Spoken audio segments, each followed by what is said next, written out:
Hey guys, Tepcocyclerepair. I'm working out of my new shop and I'm injured. There's some drama with the shop. I'll get into that in a later video. But I'm in here today because I got to bleed the brakes on my GSXR600. This is something you should be doing every 2 years, and I'll show you in the manual when it says to do it. But it's pretty simple, and doing it in this shop right now, I have no power, no air, or nothing. So I'm going to show you how to do it with basic tools so you can get it done. Let me show you. All right, so first off, if you're looking at the manual here, again, this is a 2006 GSXR600, which is 2006. This one here says brake fluid change. It says inspect it every 4,000, 7,500, 11, and replace every 2 years. And then your brake hoses says replace every 4 years. No one ever does that. No one ever does this. So I'm going to show you how to do it, real simple, and I'll show you the tools that you need. So for the GSXR, you're going to need a Phillips head to get your cap off. You're going to need an 8mm for your bleeders.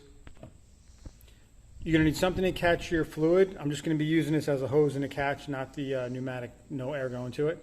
And I'm going to use a syringe to suck the fluid out of the master to get started. And the fluid I'm using is going to be this Motul 660.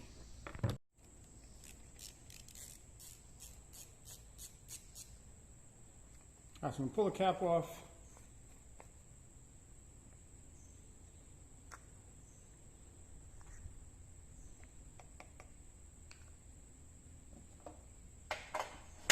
I'm going to take the syringe. I'm just going to suck out as much fluid as I can. There's an air hole that feeds this line. You don't want to go past that because you might get air in it that way. So we're going to avoid doing that. Right there. Now what I do is take, I got almost all the fluid out of there. I'm going to take my new fluid. I'm going to fill up the reservoir.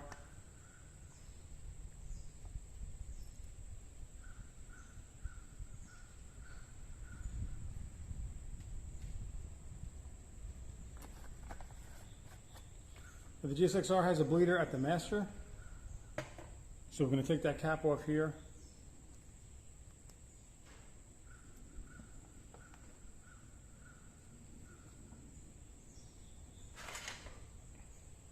I'm going to take the wrench and the hose.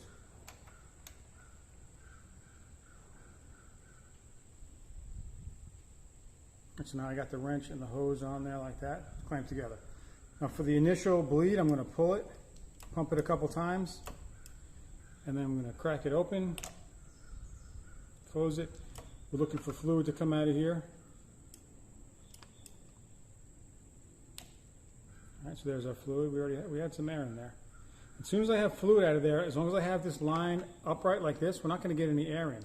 So we can let off and just slowly work the lever. I'm just going to get all the air out of there. You can see some air. You saw some air coming out. Still some air there. All right, so I'm going to do this a couple times until the fluid gets low or until I don't see any more air. If it gets low, you just keep topping your fluid up.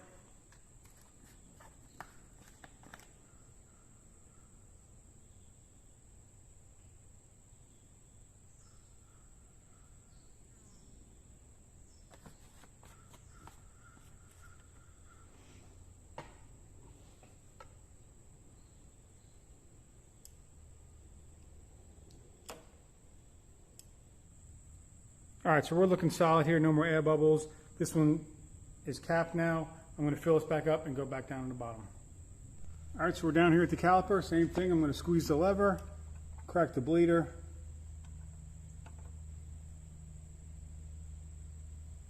This one has clean fluid coming out of it. So if you were flushing the system, you can simply open the bleeder. And I'm just working the lever. Couple of times, all clean, hold the lever in, shut it. All right, so do that until you get your new fluid coming out of here. Let's go do the other side.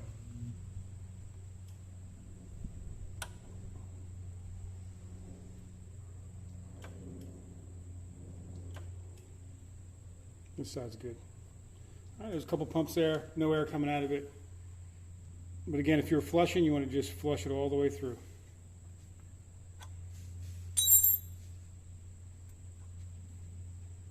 All right, so just top up the fluid.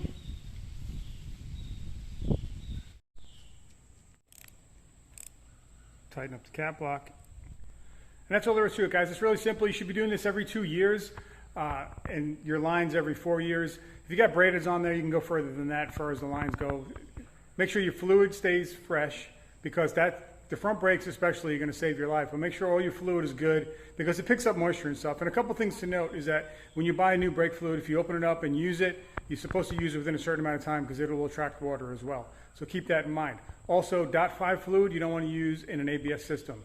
So don't use .5 in an ABS system, because it suspends the air in the fluid, and you don't want to do that. So it's harder to get out. You want to make sure you use regular .3 or .4 depending on what your bike says. Just look in your manual or look online. Okay, guys, hopefully this helps you out. Please hit the like button, subscribe, hit the bell for further notifications. Until next time, this is Tepcocyclerepair.